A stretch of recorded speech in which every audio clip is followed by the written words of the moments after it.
How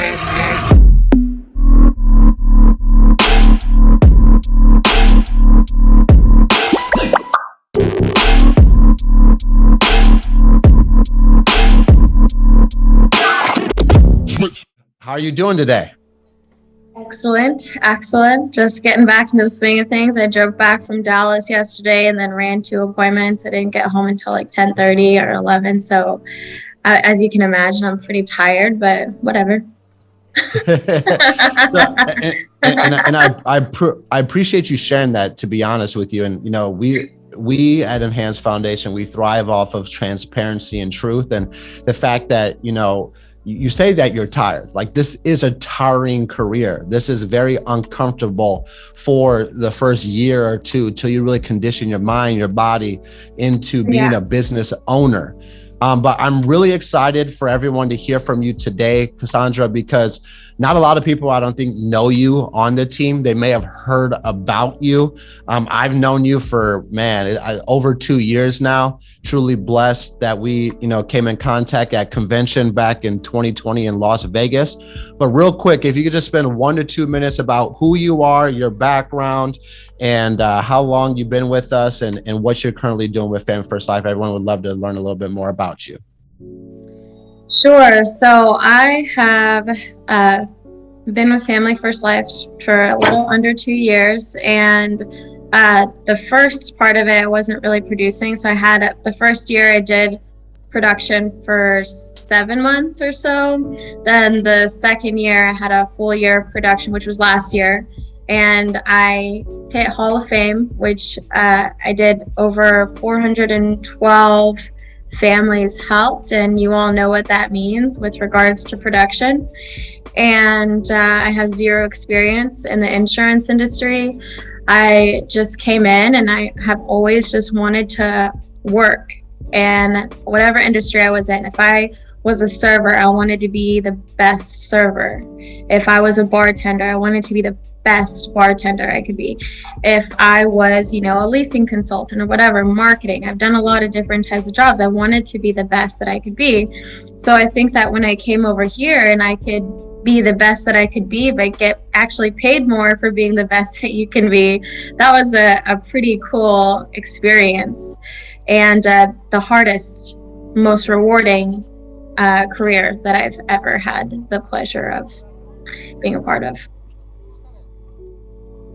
Awesome. I think that you said something key, is you always wanted to be the best at what you did. And I think that that competitor in you, mixed with this opportunity, that's why it's been the best thing ever, because you determine your income. You determine the amount of time you put in. And just from knowing you in the short 2 years, I don't know many more women in Family First Life that work harder than you and are determined as you. But you shared with us that it's that competitor in you is why you work harder than most females at Family First Life. You shared why you're one of the top females in the whole entire company, because you wanted to be the best. And I think I was the same way, to be completely honest. Like, when I got started, I wanted to be at top of that leaderboard. I always wanted my name to be, I wanted everyone in Family First Life to know who Gage Peart was by my work ethic.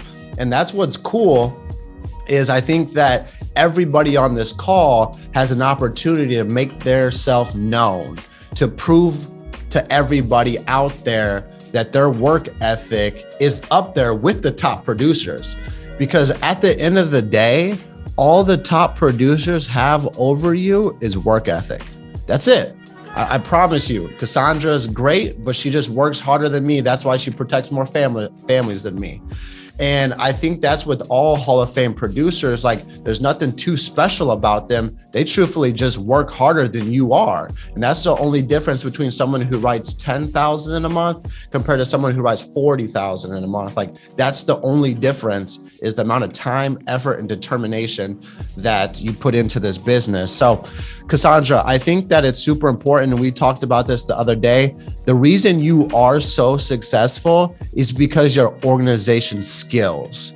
Like when you come into this business, like when you came into this business, it wasn't like, hey, Cassandra, you should do this, and this to be organized, or you should have this application, you should do this. Like you figured it out on your own. So is that something that you've always had before you got here, or was Family First Life the opportunity that forced you into that organizational skill set? Well, when I was younger, my room was a disaster. It's always super messy.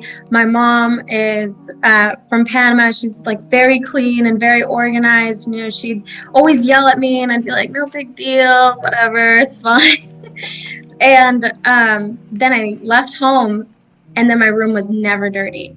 It was like always clean. So I think my mom was like always like, hey, like you need to be clean and organized and all this stuff. And it just kind of gets built up over time. You know, I was a trainer. Yes, she did. Mama did teach me very well, Ryan. So I think I was a trainer, and then I had to be organized with my schedule because I was working with multiple clientele, and I needed to be organized because I worked on their schedule. I worked off of their time. So that taught me organizational skills, and you just get better at it. Because if you don't, like you won't be successful. Like you look at people that are ultra successful and all it is a time thing. Like we all have the same amount of time a day, but someone that's producing 3,000, well, I don't know everybody's situation, but if you're doing this full time and you're only producing 5,000, or only helping 5 families a month, then you're on Instagram too much, or you're watching too much TV, and you get sucked into things that don't matter and that aren't really productive. Because to be honest, when you're new, if you're not in an appointment, you should be dialing the phone. And if you're not dialing the phone, then you should be door knocking. You should be literally doing everything in your power to be working and helping families. You made a valid point. I think like when you're new, you're like, okay, I'm going to dial for 3 hours, and then I'm going to go take lunch, and then I'm going to go take my mom to the grocery store, and then I'm going to take my dog for a walk. Like understanding that your dial time needs to be protected for your success. I mean, I don't think me or you were ever confused that dial day was the most important days of the week, because a lot of people on this call, Cassandra, are blessed because they're not going out for 8, 10, 12 hours in the field on run days and making this thing really work. And I think that's where a lot of people don't really understand the trials and tribulations that we had to go through to be successful. Like we literally pushed our way to success. We literally worked our way to success. And I think that when people understand that the phone is your best friend and it's not the enemy, this business becomes a lot easier. This is my moneymaker. It makes you all the money. This is my money. I mean, this is my moneymaker too. And this is my moneymaker too. But this is a moneymaker, okay? Like, yes. And everybody can use this to make money. Literally. And I think like, before we dive into all the organizational stuff that you've set yourself up for success, like, can you just elaborate on what this business was? Like thinking back hindsight now, your first month or 2 or 3, what do you think were the biggest obstacles that you had to overcome? And what are a couple of things that you did as a new agent to ensure that you were going to be successful? Well, we are always the problem. I think that realizing that early on, and it's hard when you're in the field and you come across a client and they were difficult and you blame it on them. It's their fault that they didn't get the coverage, but really it's our fault. So I think that that's the first thing that you have to understand, that all your problems are anywhere that you go. You are everywhere that you go. So if you're having a bunch of problems in multiple avenues of your life, what is the common denominator?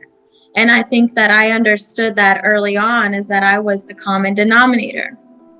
I would dial one day, one week I'd buy leads, the next week I wouldn't buy leads. And then I'd, dial for, 4 hours, and then I would get distracted and want to go do something else because I was a bad boss for myself and I wanted to go to the park and work out and I could do whatever I want. And the thing is when you're self-employed, your business owns you.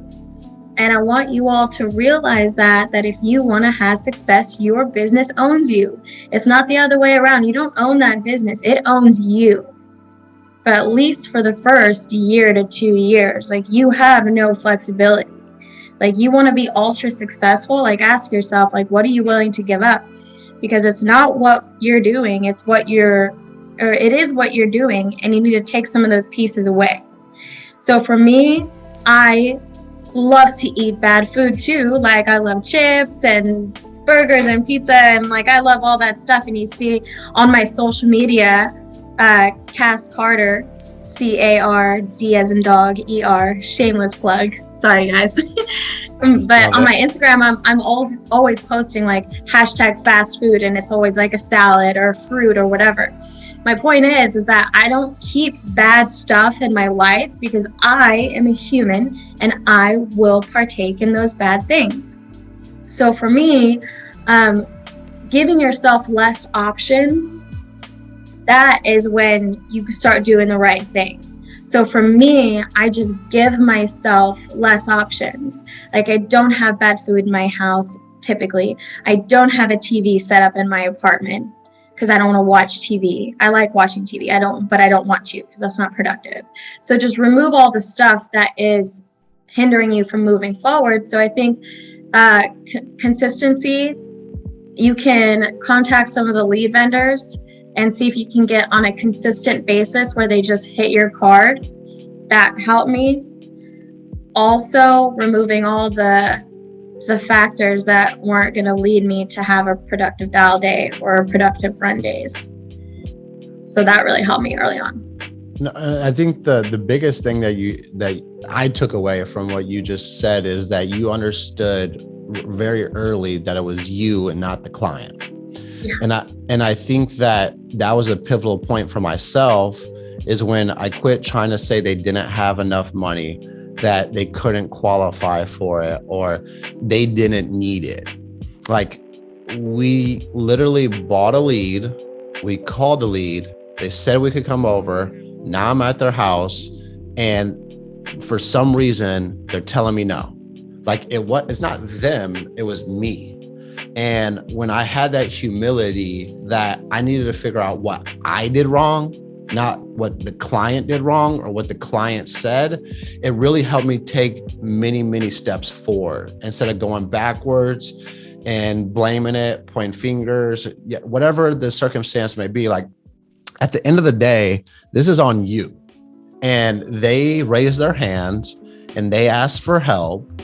And if they don't get life insurance, that is on you. And you have to have that humility to understand that, and to be open-minded and vulnerable enough to say that I messed up, that I said something wrong. So what I personally did when I was in those situations, I did it specifically with mortgage protection because I made this big mental barrier that mortgage protection was something so big and scary and so far-fetched for myself, that I would call somebody every single appointment I didn't sell, every single time.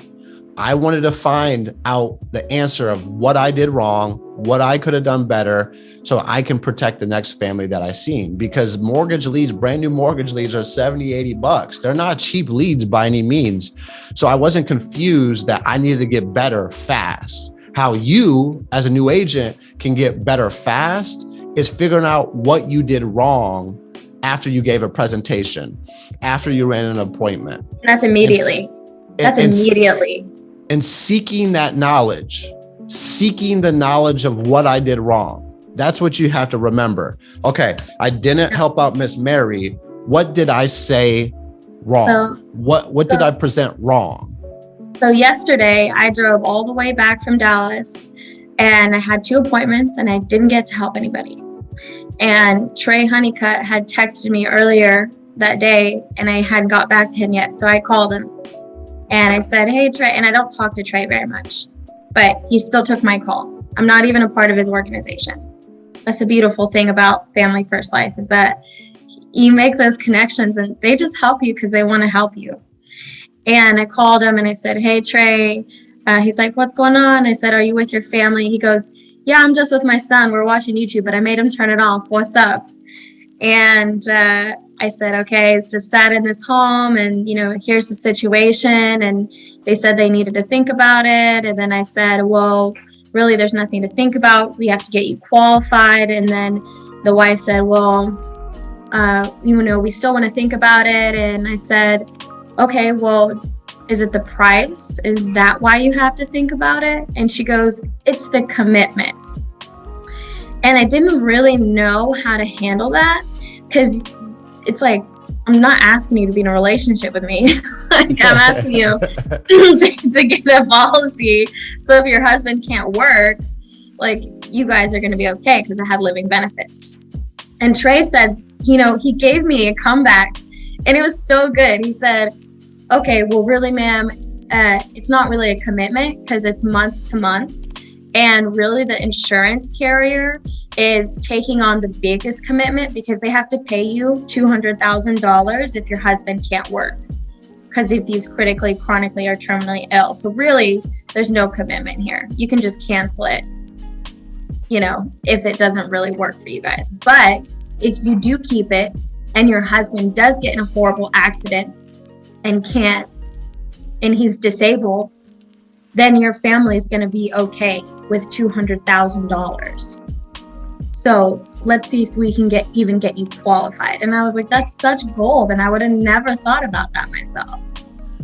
Amen. And I really, really, really appreciate you sharing that, Cassandra, because there's two important things.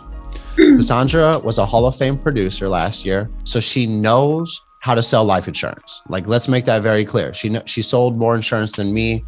She's good. Second part is Trey Honeycutt texted her, and instead of just talking about whatever Trey had asked her about, she asked for help immediately after not making a sell. And that is so important, guys. I want you to understand, as you grow in this business, you need to continue to grow relationships with other people within Family First Life, because that was a pivotal point for my step forward in this business. Was I started reaching out to more people than just Jordan Lowry, because there's so many different angles of this business. There's so many different perspectives of this business that Cassandra just picked up a golden nugget from a guy she barely speaks to, integrity partner, that she could have easily not gotten advice from there, but kept the humility and understanding that she can get better. And she kept that coachability in her to ask for help. And that's why she's successful. I want you guys to understand that, is she's seeking knowledge and she's humble enough to ask for help. And she's created a relationship outside of FFL America, outside of Legacy Protectors, outside of Family First Life Fire, outside of Heroes. She found someone else that could give her advice. And I appreciate you sharing that, because it's been such a help for myself that I have 20, 30, 40 different people in my phone right now that aren't a part of our organization that I could call up right now and ask for help. Because that's what's cool about Family First Life, is everyone is willing to reach down and pick you up. If you put your hand out, they're willing to pick you up. But if you don't put your hand out, you're going to just sit down there and starve and die a slow death and not be here 30 to 60 days from now. But if you raise your hand and are vulnerable to coaching or vulnerable to getting better, someone will grab your hand and lift you up. That's what I want you guys to understand, is everyone is here to help you, but closed mouths don't get fed. If we don't see your hand raised, we don't understand that you are trying to get better. Because there's a lot of people in our organization that don't raise their hand, aren't getting the success that they want, and they wonder why. It's because you're not asking for it. You're not seeking to get better. You're not looking for knowledge to put into your tool belt, into your bag of words and word tracks that you can utilize when you run into that scenario. So I appreciate you sharing that, Cassandra. But I really want to get into like the nuts and bolts of things, what we were talking about a couple of days ago about your organizational skills. So like priority top, most important to least important, if you can just kind of elaborate on how you set your schedule up for success, how much planning do you do, and what are some applications or different outlets that you utilize to set yourself out for success, so we can give the 53 agents that are on here some tangible things that they can add to their business today. Sure. So I wake up pretty early every morning. Around 6. I've been trying to get up about 5, and I have been successful the past week, except for yesterday. Today I got up at 7, which was really late for me. Like 7 a.m. is late. I just want you guys to know that's late. You guys are waking up at 7, like that's not good. You're an hour or two behind most of the rest of the entrepreneurs in the world. Yeah, some people get up at 4, like a little much for me. 5's good. 6 is okay. 7's too late. But I wake up early and I do all the stuff for myself, because that's when business is not operating. So here's a key tip. If business is being done and you're doing personal activities during business hours, you're losing money. So I want to work out. I want to, make myself a lemon water. I want to have my coffee, all that stuff before business starts. And I have it time blocked on my calendar. So if it's not on my calendar, it's probably not going to happen. If you guys aren't keeping a Google Calendar, you are not going to get anything done. You're just not. You're not a business owner.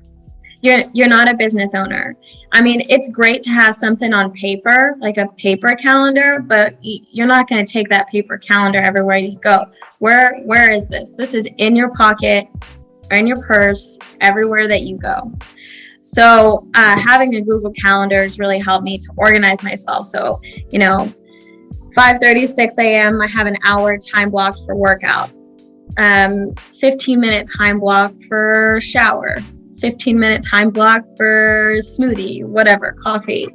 And I have reoccurring time blocks in my Google Calendar.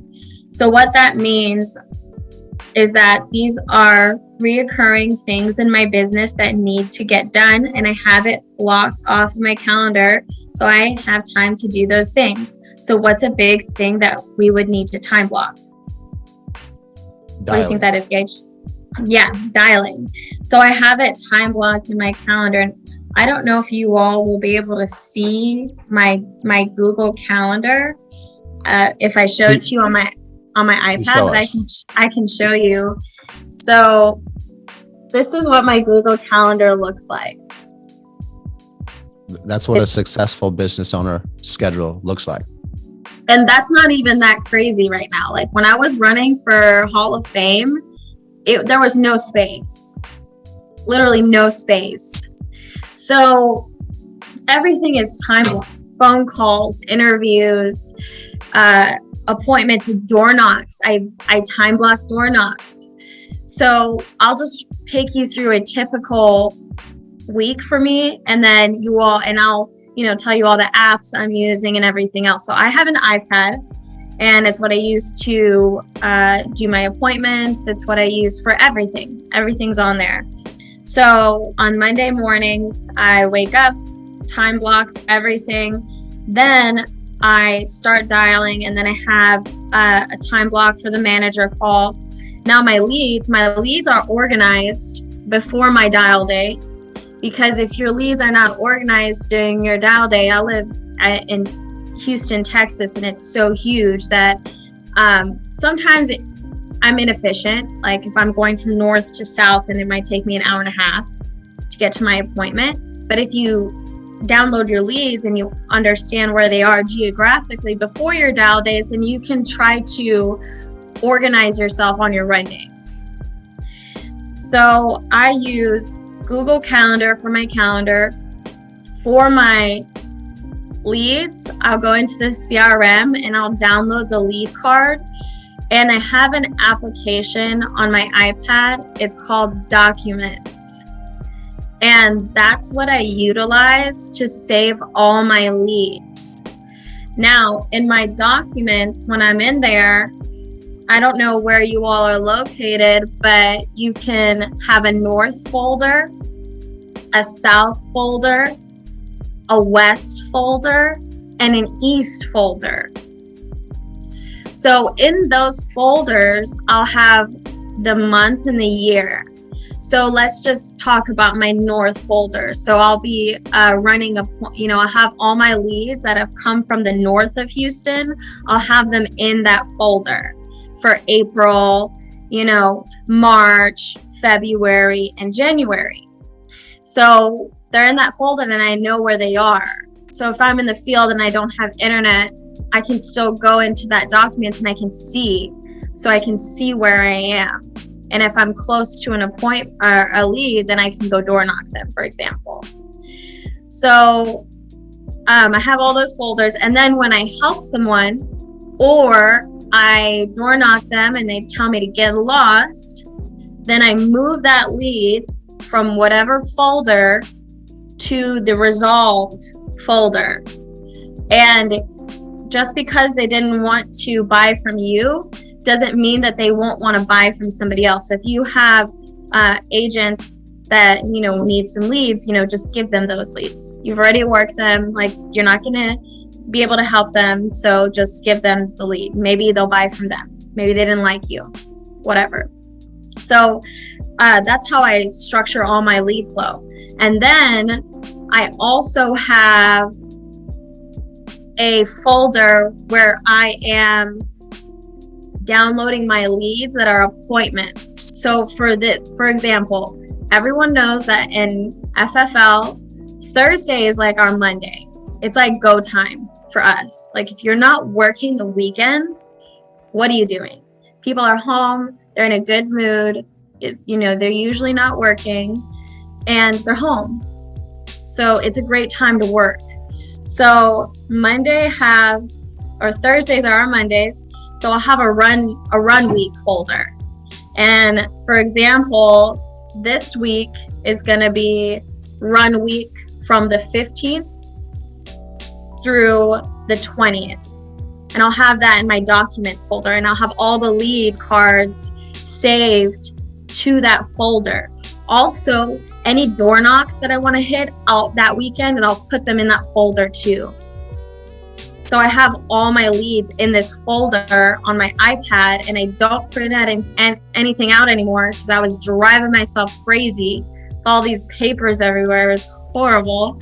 So I stopped doing that. Stop doing that to yourselves, guys. Like, download this app. It's super easy.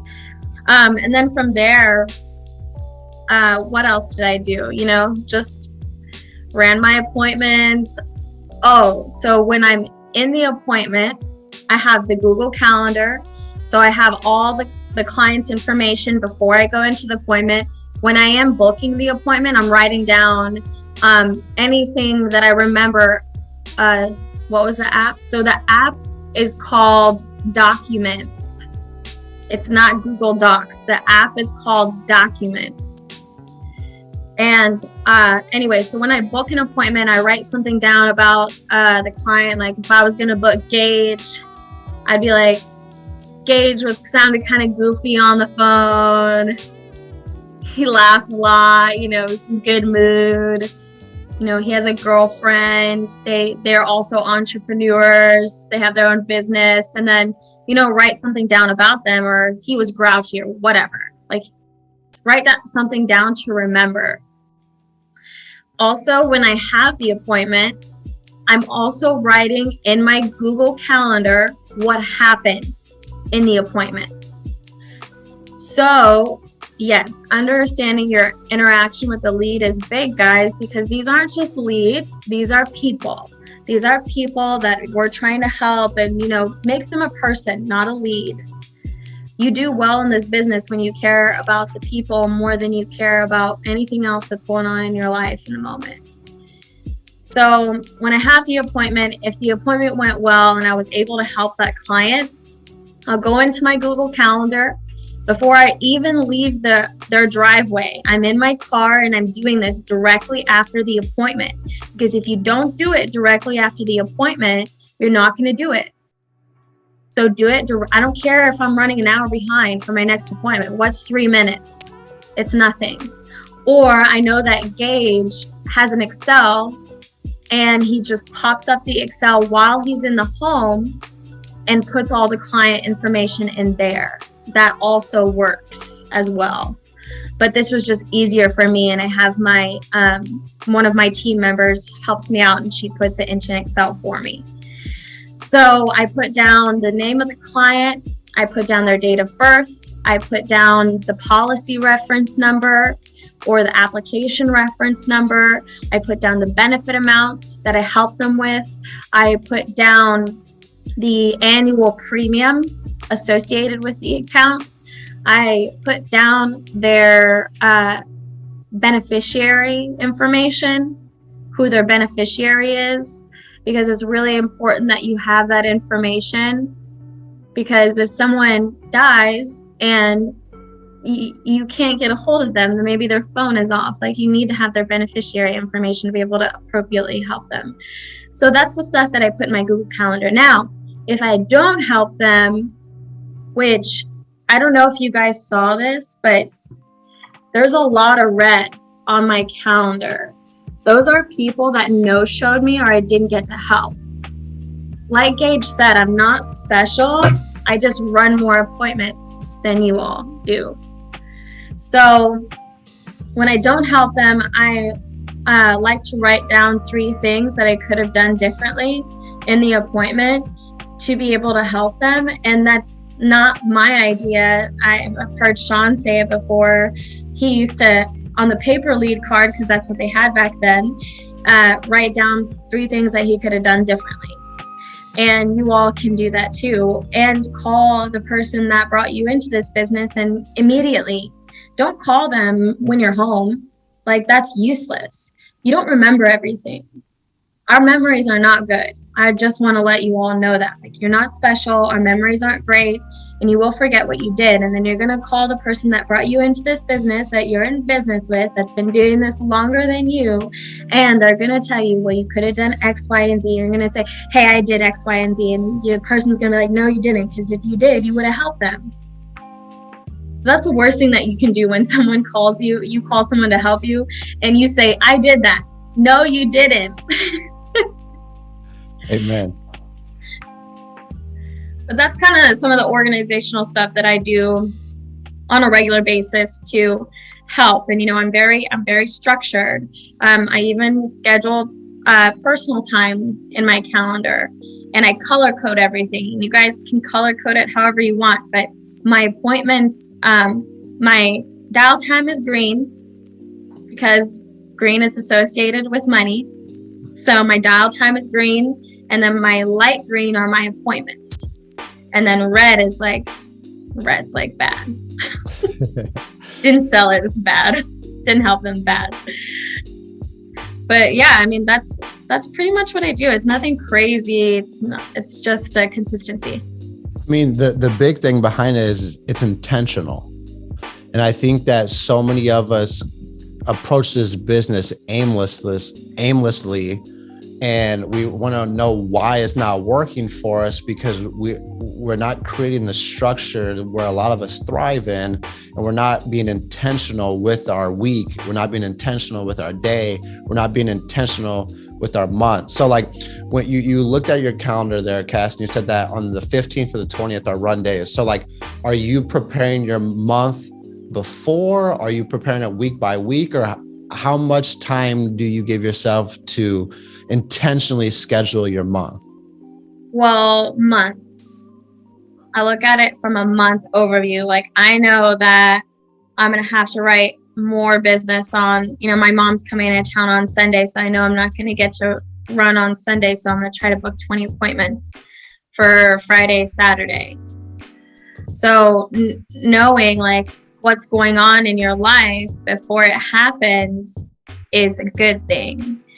And, if you have lofty goals and someone tells you, can you do this? Can you come with me on this trip? You're going to have to say no. Like, there's going to be other trips, but you're like destroying yourself and your business when you have a good rhythm going, and then you just ruin it for a weekend trip. Like, that weekend trip, I'm sorry, it's not that big of a deal. Like, whatever is going on, like someone's getting married or whatever, like, unless you're getting married, like it ain't that important. It's not that important. I mean, if you really want this to work, like, stop killing your momentum. Successful people cancel trips all the time, personal trips, because they have such good momentum. Like, I don't always have good momentum, but when I have it, I want to keep it going. You capitalize on it. Exactly. Like, you're not going to be on all the time, but when you are on, why are you going to ruin that? Get so far ahead that you'll never go back. You push yourself and get so far ahead. But no, I think that, like, maybe a lot of people on this call were going to think that you're going to say something so magical that you're doing. But at the end of the day, you're just actually giving yourself a calendar. Like, there's 53 people on this call right now, and I guarantee you over half of them don't even have a weekly schedule, let alone a monthly schedule. So, like, if you want to be an independent contractor, if you want to be a business owner and you aren't planning your week out, you're not planning your month out, you're truthfully just failing yourself. And it's just a ticking time bomb until you get to a point where you have no money, you're financially stressed, you're worried about what's next. And it just starts by being intentional. Like, today is Thursday, right? So today is Monday, really, in the FFL world. And so if you don't know what your next 7 days look like, figure that out. Like, you got to figure that out today, not tomorrow or not tonight. It takes 15 minutes. That's it. And I think, like, something that I've been really trying to preach to people, Cassandra, is that instead of giving yourself these result driven goals, give yourself activity goals throughout a week, throughout a day. Like, a day, having a daily goals, you can hit your daily goals. Because I shared this on a call the other day, like, how many people on this call remember what their 2022 goals were that you set in December or January 1st? Majority, you don't even know. Because it was 3-4 months ago at this point in time. You wrote them down on a piece of paper that you don't even know where it's at. So it's like, quit giving ourselves these quarterly or yearly goals. Let's give ourselves daily goals, weekly goals, no more than a month goal. And so, like, if your goal is to help 20 families in a month, what does that look like? Okay, so that's 5 families a week. What does that look like? Reverse engineering it. And if you need help, reach out to us. We can help reverse engineer it for you. But one thing that I really picked up on, Cassandra, and that you reiterated multiple times when you're explaining what you do on your weekly basis, is door knocking. Can you touch a little bit on, first, when you're new, your experience door knocking and the mental barriers that you had, and now sitting 2 years into this business, how important it is for you to door knock every single week? Well, it's just an activity thing. Like, door knocking is just another part of activity. And if you're get no-showed and whatever, it doesn't matter. Like, that's an opportunity for you to go door knock. And the first time I ever door knocked, I was like, oh my God, I'm gonna go to this stranger and they're gonna destroy me. It's going to be horrible. And honestly, over time, you just realize that, and you can really look at a phone call like this, you can look at the appointment like this, and you can look like everything like this. The in-home, they are a human being. You are a human being. They wake up the same as you. They get out of bed the same as you. They put clothes on the same as you. They go to work the same as you. They want the best for their family the same as you. You guys have a lot more in common than you think. So when you go up to somebody's door, they're just another person. And what's the worst that they're going to tell you? No. Is that going to matter 5 years from now? No. So I don't let it bother me for any more than a couple of minutes, even if that now. So that's how you have to think about it.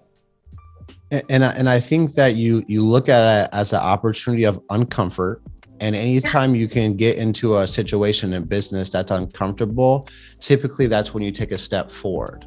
And I remember that there being many, many homes and many, many trailers and many, many apartments where my heart was beating. I had no idea what was going to happen, but I knew at some point in time, they're looking to protect their family. So I wasn't going to be selfish enough not to try to help them help their family.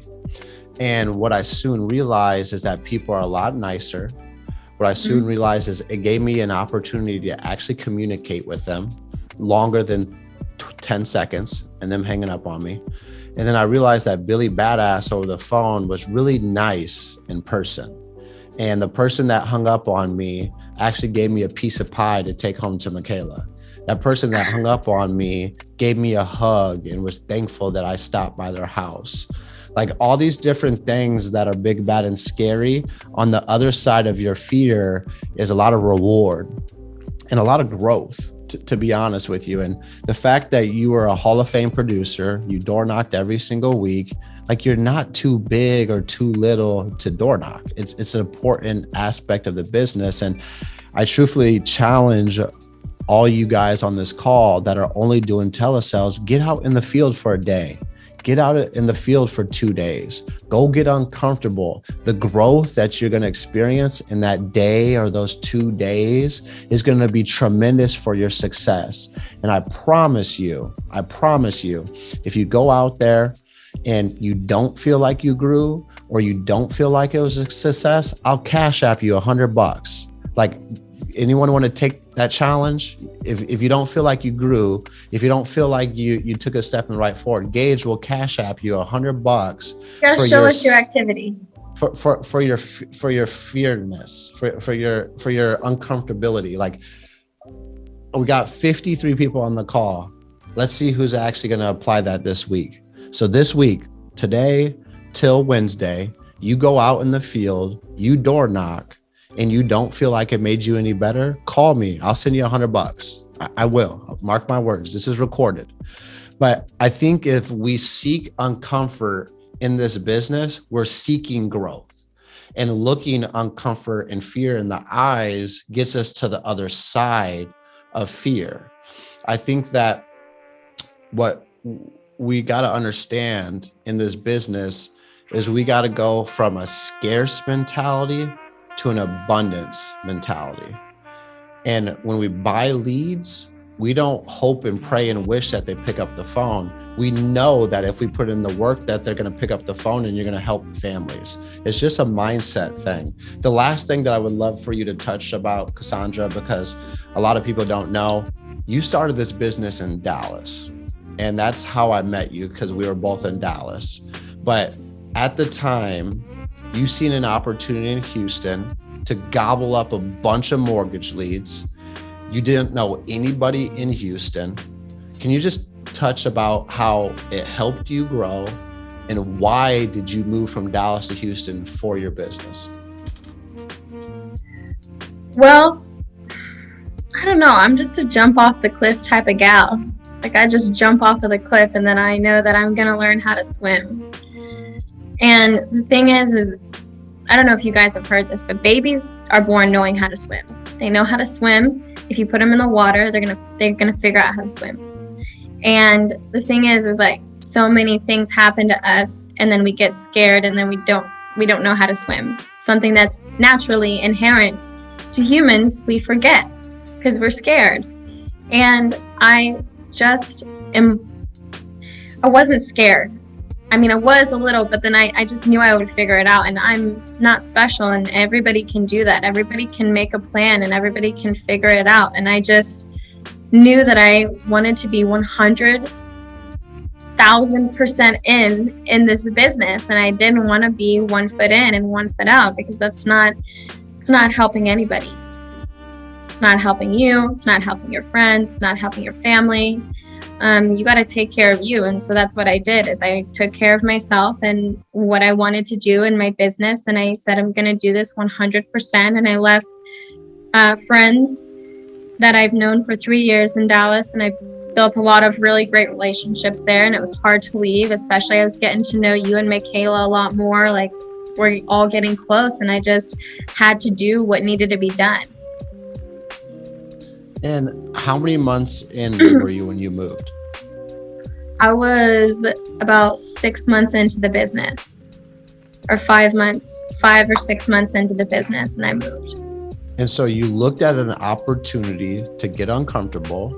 You looked at an opportunity to gain direct mail mortgage protection leads, and you looked at it as an opportunity to go all in. And I think that everybody on this call has that same opportunity. Am I telling you to move? No, I'm not telling you to move. But what I am telling you to do is, when you see an opportunity that is going to help you strive forward and take your business to the next level, you can't hesitate. There's no hesitation. The people who win the biggest in this business jump right in. There's no questions asked. I'm going to jump in. I'm going to figure it out later. Like, that's the mentality that most of us need to gain or try to grow towards, is that when you look at opportunities as a chance to get ahead, instead of looking at an opportunity and asking 2, 3, 4, 5, 6 questions about the opportunity, you've already lost. Like, when you think in this business is when you really hurt yourself. When you take activity and then figure it out while you're doing that activity, you get ahead. And it's so many people in Family First Life, some of the top people in this business looked at an opportunity and ran with it. They didn't question it. They didn't ponder if you start to use the vocabulary, if, is not going to happen. If this happens, if I can do this, you've already lost. You've truthfully lost. It's when I'm going to do this, how I'm going to do this. It's truthfully how you overcome your mental barriers.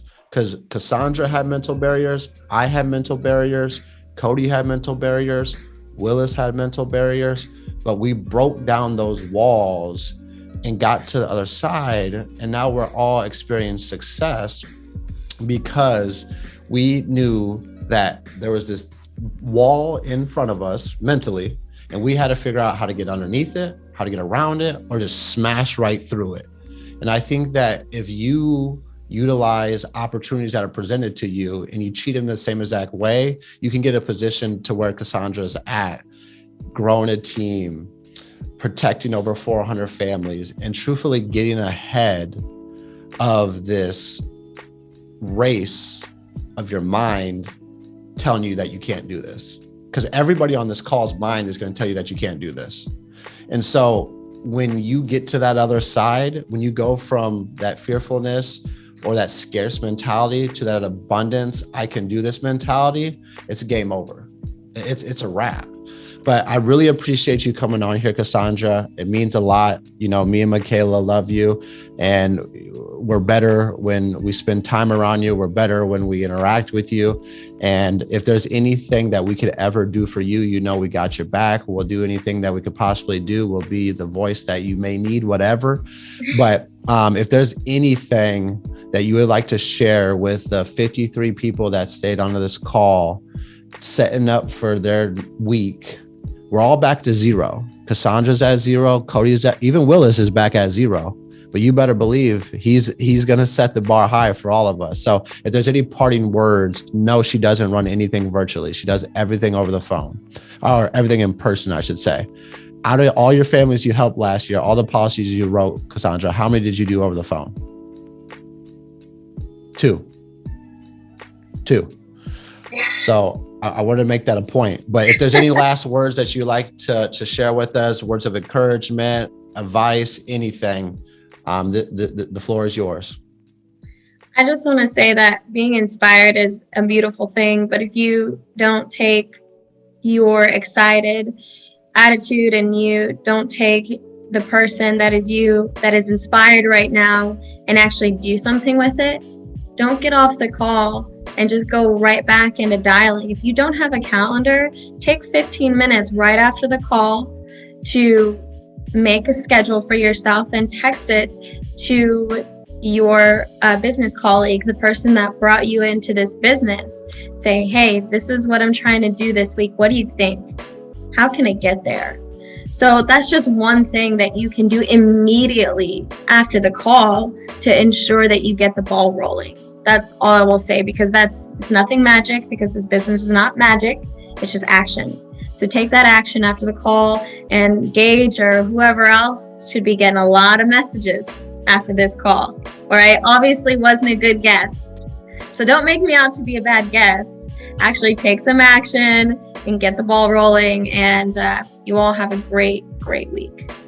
Appreciate your time, Cassandra. I really do.